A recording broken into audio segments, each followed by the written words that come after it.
जोतो को मांगते भणजा हैप्पी बर्थडे टू यू भणजा हैप्पी बर्थडे टू यू नॉय केक रेडी एकना केक गेट लगी रेडी रे मना भणजा और पेड़ा को बुई ते को हेज झावरा कना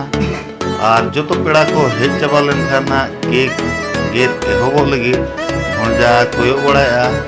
बड़ी रस्के के तेहन दो चिकाते आज की भेजा का दिया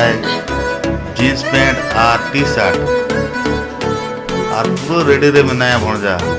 तो बईते पेड़ा को हिजुना और केक को पूरा रेडी एकना और केक रे पूरा भणजा नुतुम को ऑल ठीक और नौका देवाल पर बाहा बेलून को सजाव कना और भणजा तो नितो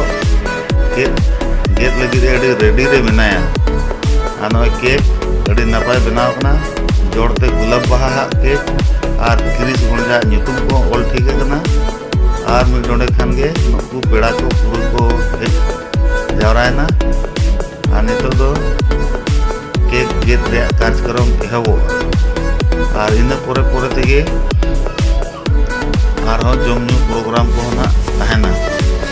और नोका ना पे नेला नो चित को बनाव करा आइटम को करे किचन बबलू बटा इसिन आ और न पूरे सुशील तेन तो कटी भूल कटी ड्रामा गया और न पापड़ इसिना बबलू थरी दाल सब्जी और जिल और आमड़ा आमड़ा चटनी तापुरे नई तिलके बेटा हो जमी रे मनाया